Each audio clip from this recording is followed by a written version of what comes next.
Hello, my wonderful, beautiful friends. Guys, welcome back to r/MaliciousCompliance, where people follow orders to spite someone. And in this episode, it's all about bad bosses getting taught lessons by their own employees, guys. And one sleazy boss loses everything after forcing OP to quit. Guys, the stories are super satisfying, so I hope you enjoy them. Don't shake your heads too hard. And as always, you can send or link your post to this email right here. Let's dive in.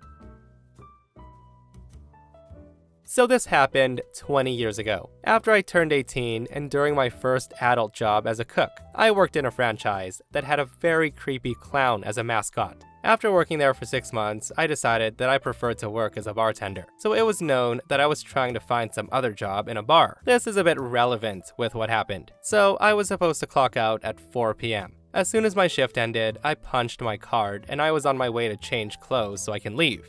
As I was leaving the kitchen, a big group of customers, like 10 to 12 people, walk in the store. So one of my managers demanded I stay to help. Now I want to note that she did not ask if I can help. She demanded I stay and help, even though I'd already clocked out. Being 18 years old and nice, I agreed to stay to help. Around 20 minutes later, I was still in the kitchen with several orders still to do. So I was complaining to the second manager, who's also working the kitchen at the time, that I really needed to go. For some reason, the other manager, the one that demanded I stay to help, overheard my complaint. And she starts yelling at me that I'm useless and that I should be grateful that I have a job and that I shouldn't say these things as she knows I'm searching for another job and that she could fire me on the spot anytime she wants. Mind you, she wasn't working the kitchen. She had just entered the kitchen to grab some stuff. So I told her that I'd already finished my shift and I wasn't getting paid for the extra time I was there, and that I was already late for the plans I had. That's when she yells to me and says, "If you want to leave now, you might as well quit. We don't need you."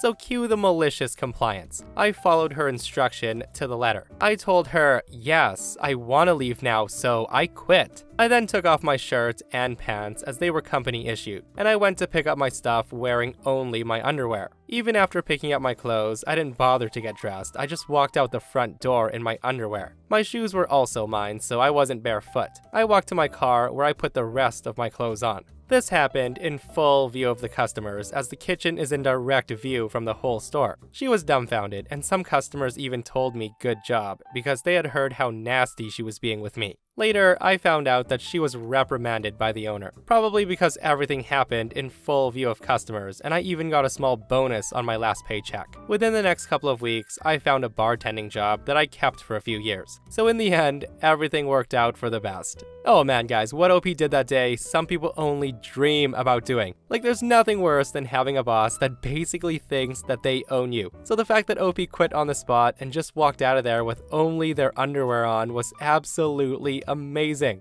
And also, that little bonus that OP got in their paycheck was probably a mix of compensation for the time they stayed to work, and maybe a bit more, just to say, please don't sue us for that idiot manager forcing you to work off the clock. Years ago, I worked for a high-end contracting company. It was a small business, about 10 people total, including the 3 owners. 2 were brothers, and they were in charge of large renovations. And the third was in charge of all the custom cabinetry and the high-end furniture we made in the shop. He was my direct boss. I only ever interacted with the brothers occasionally, normally in the mornings and then afternoon, when they would come to pick up and drop off the tools in the cargo van. Part of my shop duties every day included cleaning up their tools and putting them away, and I can't leave until it's done. Now, the brothers had a bad habit of never washing the mixing stick for cement. Every day, it would come back caked in dried concrete that I would then have to spend up to an hour breaking off. I asked them several times to just wash it down with a hose after they used it, but it was always met with, "Oh, yeah, we'll remember next time." After a few months of this, I was getting pretty frustrated. So one extremely hot summer day, I was sitting on the dock of the shop waiting for them. I was caked in sweat and sawdust from making cabinets all day, and I was in a bad mood. They pull up and we start unloading, and lo and behold, they had not cleaned the stick again. The base of it was practically a complete solid ball. So I say to them, seriously, what the F, guys? Owner number 1 says, "Oh yeah, sorry about that." I say to him, how hard is it to wash it off? I've asked you for months. That's when owner number 2 says, "You know we pay you, right? It's your job to clean it, so just clean it, because someone else could be doing your job." At this point, cue the malicious compliance. So I lifted it up, brought my arm back, and I swung it as hard as I could at the side door of the cargo van. The sound of denting metal was huge. Most of the concrete blasted off of it. I then handed the stick to the flabbergasted brother and said, "There, I cleaned it," before walking back into the shop. Of course, both brothers wanted to fire me, but they couldn't. The third guy was my boss, and he refused. He told me a month later that every time he saw the dent, he laughed, and the brothers always brought it back clean afterwards. Yeah, I can't imagine how good that feeling was, guys, when OP put his foot down against the owners, because those two were freaking entitled a-holes. We pay you to do this, so it's your job. Like, when people do this, people who run the place, it's a clear sign that you're working for monsters. Especially when they told OP that someone else could be doing his job right now. I'm just glad the third owner had a good sense of humor and he didn't let those two brothers fire him, even though OP did damage company property. So this is a long one. Way back in the early 2000s, I worked at Blockbuster Videos. I had a pretty good working relationship with my boss, and I quickly moved up the ranks to one of the deputy managers. I was the person the manager would call to cover shifts, and honestly, unless I had a really good reason, I always did extra because I actually really liked the job. I'm a film nerd, so I loved spending my working days talking to customers about movies. It also didn't hurt that I could rent any movie anytime for free. So this one particular Saturday, we were slammed. 3 staff members called in sick, and we had a big new release movie that week, and we had a big video game release on the Friday too, so it was manic. Halfway through my shift, a guy comes in, and he says he bought a game the week before from the store, and that he wanted a refund. The guy said I served him, but hadn't given him a receipt. Now, I did remember serving the guy, but I couldn't remember what he bought, and frankly, even though it's automatic to give receipts, I couldn't guarantee that I had. The problem was, that specific game was the only copy we apparently had. Our inventory said it was in the store, but this guy had it, so somehow it had left the store without being processed. Either it had been stolen by the guy, it was some kind of error on my part, or the other reason is I had actively given it to him and pocketed the money. I never stole from that job, so I definitely didn't do the last. My manager was working with me, so he refunded the guy. He took the game back, and then for the rest of the shift, he didn't speak to me once. As we closed the store that night, the manager takes me into his office and he proceeds to accuse me of stealing. Without evidence, he said I had sold that game and pocketed the money. Now, I obviously denied the claim and tried to argue. Things then got heated, and it ended with him telling me to hand in my notice. 2 weeks. So angrily, I did. I was heartbroken because I loved the job and I knew I was innocent. I may have given it by accident, but I would never knowingly steal. So 2 weeks later, my notice period's up, and on my last shift, coincidentally, the area manager comes in. Now, I had quite the good relationship with the area manager. I had been hired by them, and it was frequently noted by them that I always seemed to be on shift when they came in. They asked me how I was, and I said I was sad I was leaving. They didn't know this, so they asked why. I explained the situation, and they immediately went to the office. Half an hour later, I got a call to go to the office. The area manager was sat with the CCTV footage from the day the man said that he had bought the game. In the video, it showed me serving him, and then as he left, he had a chat with the store manager. There was no sound on the CCTV, but they were clearly chatting. The manager was working on new inventory, ready to be put on the shelf. We then watched as for some reason, the manager turns his back on the customer for a few moments. And then as plain as day, the customer reaches over the counter, grabs something, and then left. The area manager assumed that this was the game. That's when the area manager was called in. He was first asked why I had given my notice when the accusation against me deserved a meeting with the area manager, and my immediate dismissal if I was guilty. The manager just stuttered something about not wanting to make it a big deal. And then the area manager asked the manager to explain what happened in the CCTV after showing it. The manager just sat quietly. Well, anyways, the area manager asked me at this point to rescind my notice, which I did. Though I asked for a few days extra paid holiday because I felt embarrassed by the theft accusation. The area manager agreed. The area manager then said that they would be taking the month's worth of CCTV footage to have it looked over, because this act of negligence by the manager was a cause for concern. Hearing the area manager say that, the blood ran from the manager's face, but nothing was further said. I just finished my shift, and I walked out with the area manager to enjoy my week off. 3 days later, I get a phone call from the area manager asking if I could meet him at the store that day. I obliged. When I arrived, the area manager took me to the office and told me there was a situation. During the CCTV checks, it had been apparent that the manager had been using the store for other reasons. On a number of nights over the course of the month, he had closed the store. And then after the staff had gone home, he had invited people in. One night, he even held a poker game in the staff room, and we later found out that he had been using the money from the tills to cover his losses and putting through refund notices to cover it. On 3 other occasions, he was seen bringing in multiple women into his office. Now, the women were known prostitutes in the area, and the manager was also married. The manager was automatically suspended while there was an investigation, and the reason I was brought in was to be asked to run the store in his absence. After the investigation was complete, it turned out that the manager had been giving thousands of dollars worth of refunds per month, and falsifying who gave the refunds so it didn't look suspicious. This had gone on for years in multiple stores that he'd worked in. So because he accused me of something I didn't do, he lost his job and his marriage, as his wife wasn't impressed by the prostitutes, and I got a promotion with a lovely raise. Wow guys, what a sleazy boss, and he definitely got everything he deserved in the end. Like, it was only a matter of time. And honestly, I'm surprised it went on that long, to be honest. Like, gambling using the store's money to cover losses, having affairs in the back rooms after hours. I'm really wondering if this guy had no idea that the cameras existed, because I don't know how anyone could be that dumb. I'm also surprised that the guy didn't end up arrested too. Like, this is one of the stories where everything just falls into place. OP was in the right place at the right time. Because if the area manager didn't come in when they did, who knows, the guy might have kept it up until the company went under. So I work as an admin assistant at a major sporting goods retailer. Part of my job is to track attendance and regularly upload a report to corporate. My store manager just recently got hired by our district manager, who she's been friends with for years. They managed to push out the old store manager, who had the store running like a ticking clock. Ever since then, it's become abundantly clear that she has no idea how to run the store, and we've all suffered for it. The woman constantly screws up the store schedule, bullies employees that she doesn't like, and she's hired incompetent friends to management positions. We all dislike her, and we think she should be fired, but it seems like everything she does in the store makes us look bad, while making her look good. Until recently.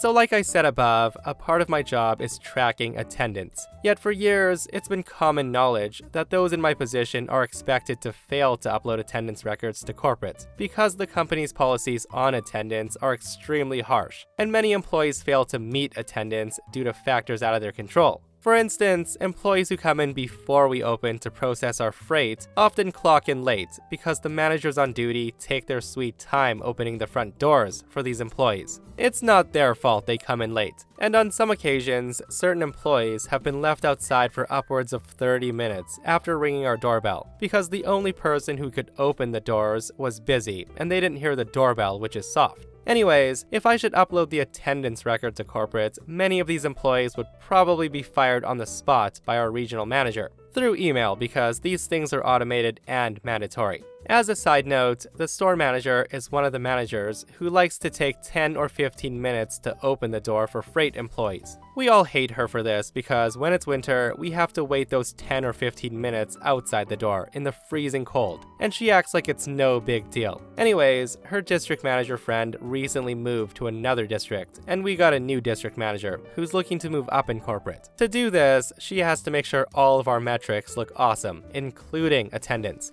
So she sent an email to our store manager demanding an attendance record. I told the store manager that this could get many employees fired, but instead of realizing the implications, she told me to run the report anyways. I tried to tell her that this could result in most of the employees who had availability before we opened getting fired, and she completely blew me off. And I want to note that these people are very valuable and rare. She literally went as far as saying that I was not thinking straight. I told her that she could adjust the attendance on her end, as the district manager clearly wanted her to do. This has been common procedure due to the reasons for poor attendance. And she told me that she was the store manager, that she would figure it out, and that I should just do my job as I was told. So with that, I ran the report and immediately got a furious email from the new district manager, saying that I should have run the report by my store manager to adjust the records before uploading it to corporate. The next day, corporate sends this automated email with the names of all the employees that should be fired, which is not an email that our manager can respond to or contest. She had to fire all the employees on the email.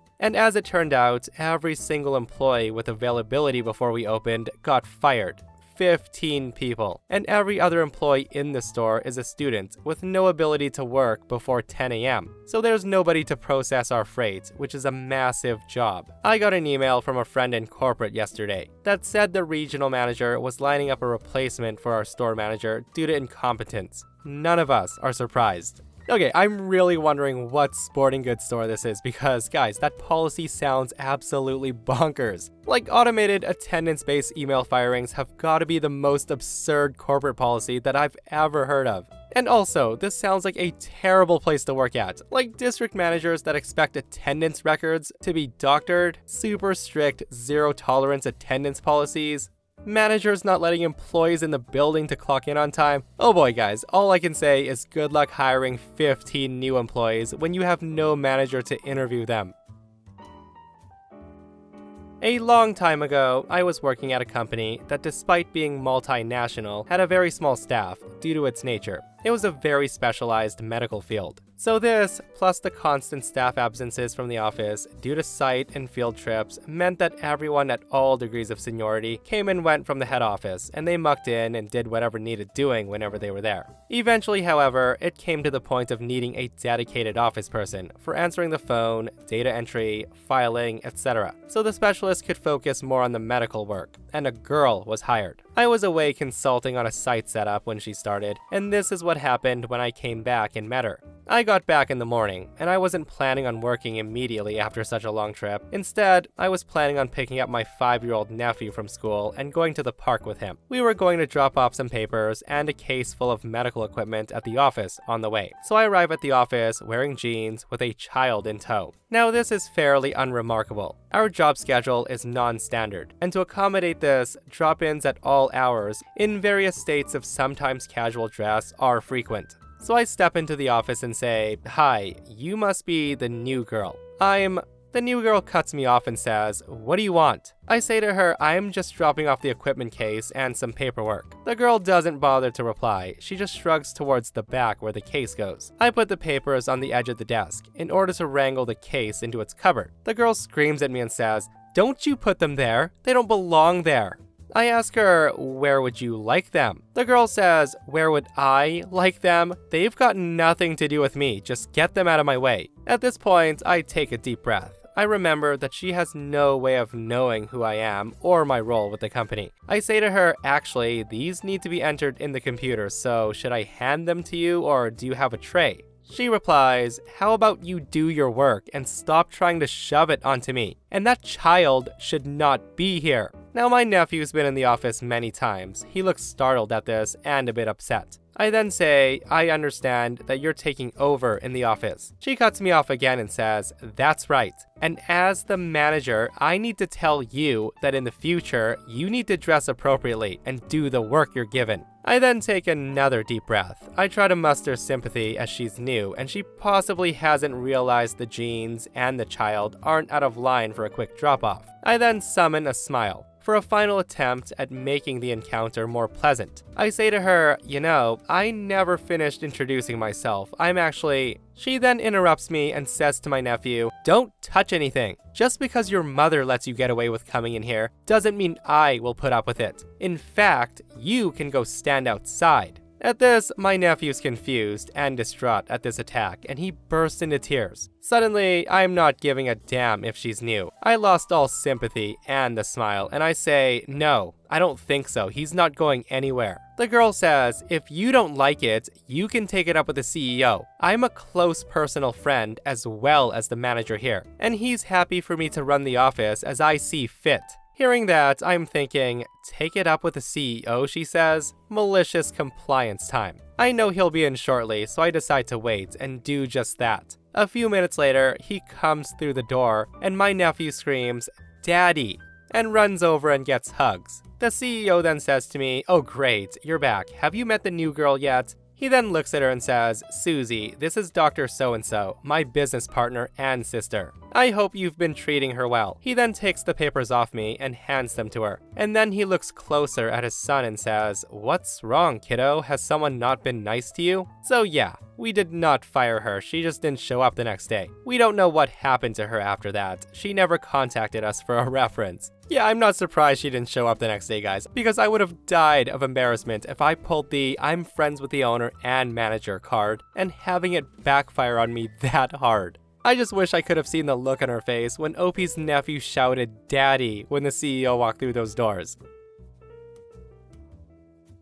This happened 2 years ago. I used to work at a car dealership as a tech. One day, a car comes in. The customer complains of a slight vibration while driving. I narrow it down to a worn-out bushing in the rear suspension. It just happened to be a pain in the ass to get to, and something I hadn't replaced before on that specific model. Also to note that it was a pressed-in steel sleeve/rubber bushing. With the time the job paid, in order to not lose time by tearing everything apart, I was trying to conjure up a few ways to press the bushing out in the car. But due to limited space, I only got it about a quarter of the way out. So preparing to take the loss on the time, I was gonna take it all apart, but my manager comes up to me and says, No, just heat it up more and take an air hammer, it'll pop right out." To which I said, "No way, not in a car like this. It'll go shooting out and fly to who knows where. It might even hurt someone." My boss says, "Just give me your air hammer, I'll do it and you'll see. This is why I get paid to do what I do. You have to work smart." Of course, I tried again to tell him that that's not a good idea, but he basically shushed me.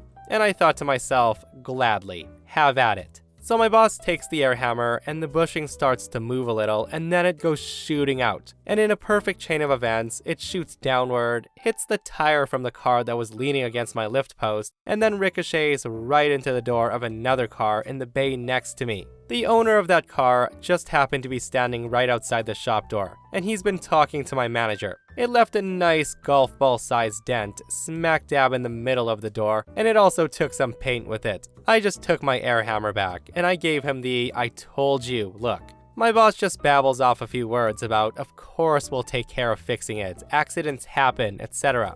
In the end, it worked out for me. The bushing was out, and I didn't damage anything. He also never questioned my decisions again. Well, in the boss's defense, he did get it out quickly without a full teardown. With that said, if I were in OP's shoes, I would have been like, "Really? This is why you get paid? What you get paid? I'm gonna need a raise then." But yeah, super dangerous what he did, and OP was right. If that shot out and hit someone, holy cow, that would be freaking terrible. And that, my friends, brings us to another end of our /malicious compliance. Guys, I hope you enjoyed these super satisfying stories. If you did, hit that thumbs up. And if you're not subscribed, consider subscribing so you don't miss these crazy stories. And if you missed yesterday's episode on the channel, it's an r/I don't work here episode, where a Karen stalks OP at his job to try to get him fired. It's such a crazy story, so go check it out if you haven't. And myself and Stevie Boy will see you guys in the next one. We love you.